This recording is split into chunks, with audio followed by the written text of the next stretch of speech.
Krakatau namanya. Terus buat dia. Hah?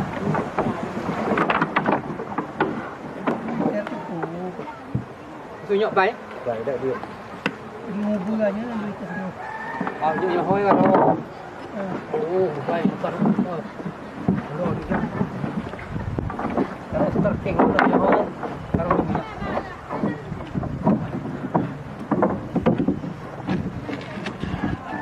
Lagi bila. Kaki baik ke laut.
Terang seminggu pagi ini.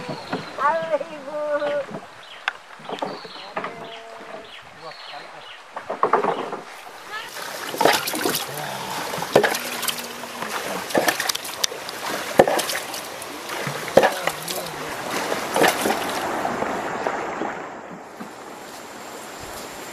Kalau tahun 80-an dulu ada apa namanya penelitian juga ya. Dulu kan insinyur kan, bukannya S1. Habis itunya batunya diketok-ketok, pas dia pulang sakit langsung meninggal. Nah, kita jangan, kita cuma foto-foto. Ya. Kita dulu nak. Mak orang. Barang.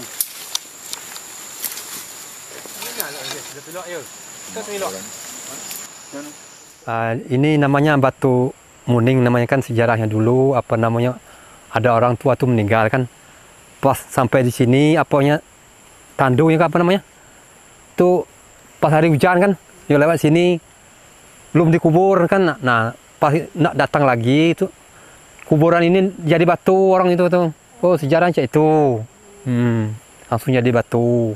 Jadi orang-orang banyak tuh tidak jadi dia nguburnya tuh.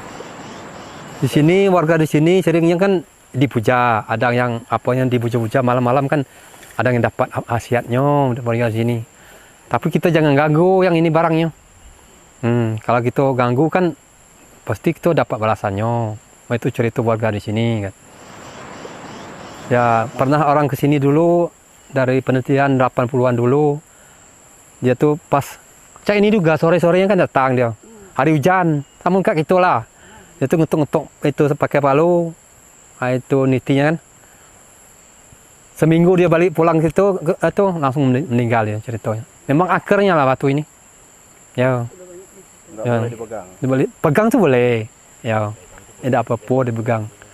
Cuma kita istilah nak ngolah itu tidak boleh. Ya. Itu.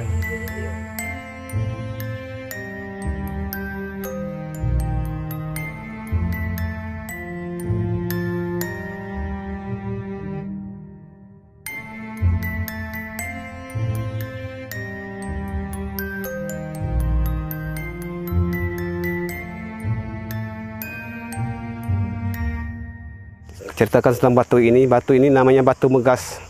Cerita batu Megas, zaman dulu kan ada di moyang kami dari Semangus mau ke Bukit Sabit kan. Sehingga sebentar di sini langsung makan, baru separuh Harus suap nasi, tengok kejungan api itu sudah besar. Jadi nenek kami itu langsung ngebut ke sana, sehingga nasi ini ditinggal di sini. Sampai sana kan nenek kami disandra kan oleh musuh kan. Tidak sempat lagi nak ke sini kan, batu ini lah jadi batu. Yang bukit batu tuh legenda kan, semacam rumah hunian. Di situ kan banyak macam, ada bentuk kubah masjid, kamar, tempat persyaratan macam kan. Jadi pas zaman Sipaledah itu jadi disumpah jadi apa tuh, maka namanya Gua Batu namanya. Jadi kalau orang sini kan mau ke Bukit Bolan kan harus suruh langun ke Bukit Bolan. Kalau orang Bukit Bolan kok jalan kaki nyari nafkah ke sini ke Bukit Sabit. Jadi dia ada kaitkan bukan Bukit Bolan dengan Bukit Sabit kan. Jadi hubungan antara Bukit Bolan dan Sabit ini sampai segini harmonis, kata istilahnya permasalahan aman-aman baik. Yang kecil patah masuk kan masuk koran. Masuk koran 7. Nama saya Marlini. Tugas saya sebagai juru pelihara situs Batu Macan di Desa Pagar Alam, Kecamatan Pagar Gunung, Kabupaten Lahat. Nah, ini menyangkut Batu Macan ya, kalau sebutannya di daerah ini sebagai lambang atau pagar.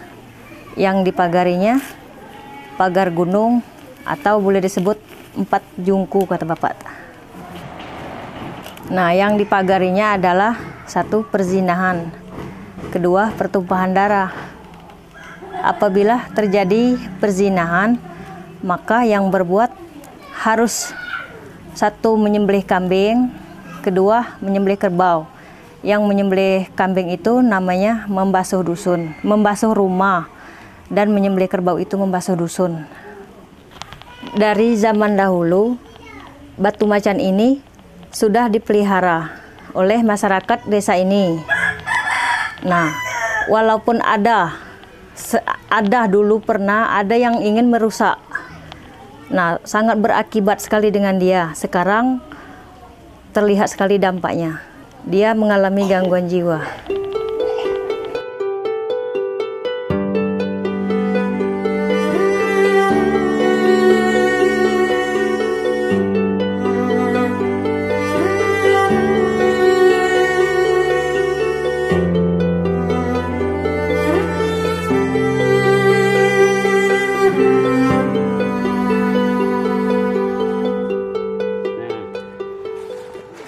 Ini adalah arca manusia.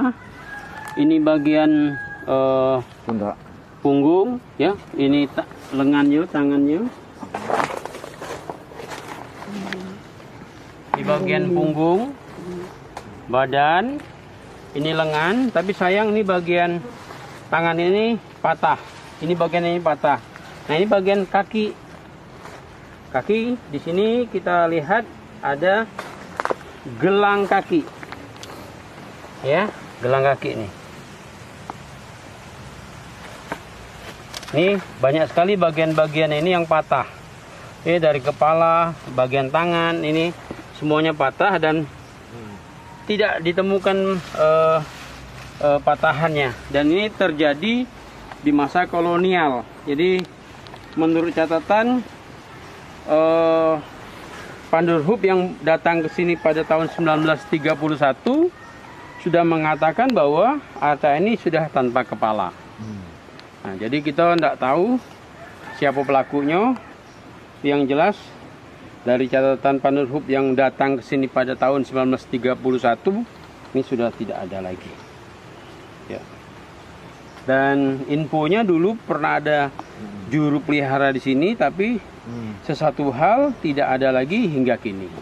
Jadi kurun waktu 10 tahun terakhir Hilang. tidak ada juru pelihara terhadap situs yang ada di sini.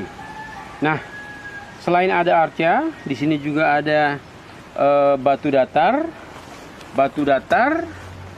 menhir, dan lumpang batu yang berada di depan rumah warga.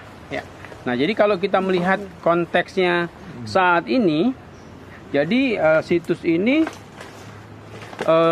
pemukiman ini sangat sudah lengkap, ya, lengkap. Ada arca, ada batu datar, ada menhir, ada lumpang batu. Dan juga lokasinya itu hanya beberapa meter dari Sungai Lematang.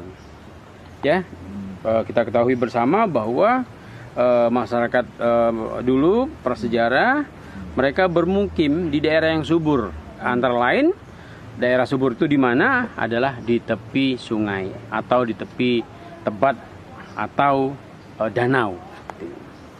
Megalitik Pasemah, terutama yang berada di Kabupaten Lahat, saat ini merupakan megalit terbanyak yang ada di Indonesia dengan rekor muri tahun 2012.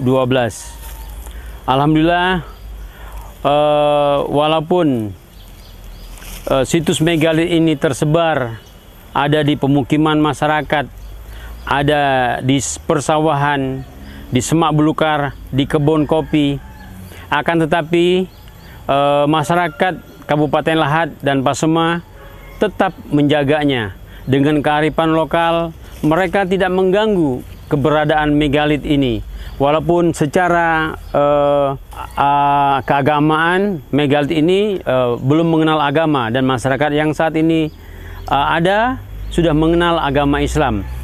Nah, walaupun tidak ada korelasi keagamaan, tapi dengan kearifan lokal, masyarakat Kabupaten Lahat, masyarakat Pasemah tetap menjaganya, sehingga keberadaan megalit tetap terjaga dan lestari. Dan kalau kita lihat saat ini, beberapa arca megalit sudah tanggal kepalanya ataupun hilang kepalanya. Hal itu terjadi pada umumnya sebelum masa kemerdekaan, ya. Jadi bahkan sebelum datangnya peneliti megalit Panderhub, arca-arca tersebut kepalanya sudah tanggal, bahkan beberapa daripada kepala arca itu sudah berada, ada yang berada di perumahan penduduk, ada juga yang berada di museum, antara lain berada di Museum Bala Putradewa Palembang.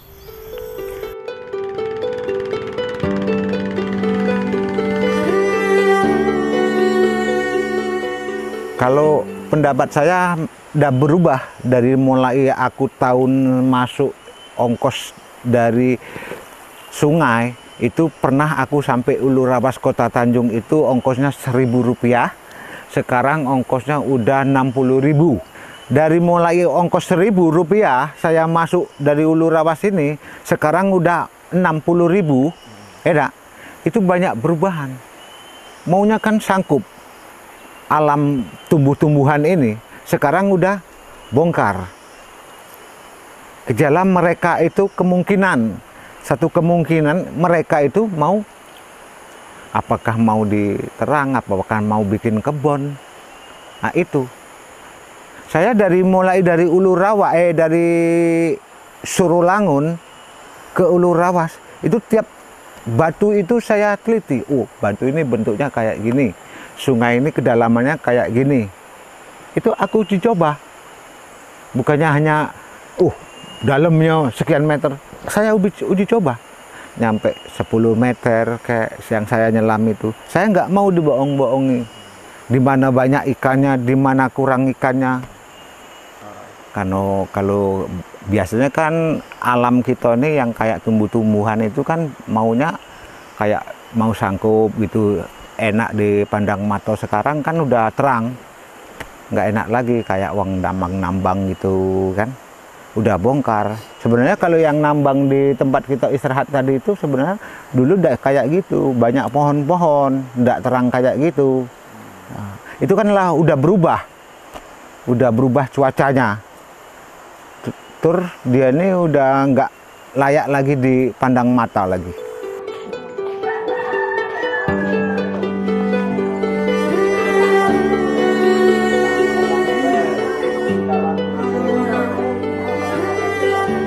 Satu kemungkinan, karena mereka itu mau cari makan, gimana ya? Karena kayak motong parah itu sekarang nggak ini lagi. Jadi kemungkinan dia itu udah nggak bisa kita ngomongnya. Sedangkan kades yang di Ulu Rawas ini tidak bisa bertahan, apalagi saya sebagai warga luar, warga dari Kecamatan Rawas Ulu, mau negah ke Kecamatan Ulu Rawas, sedangkan Camat Ulu Rawas saja kan ada. Harapannya ya gimana ya? Maksudnya ya gitu, standar.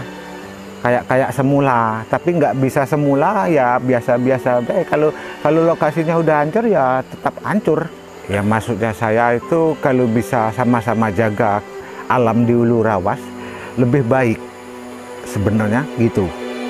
Lebih baik alam di Ulu Rawas kalau sama-sama bisa terjaga.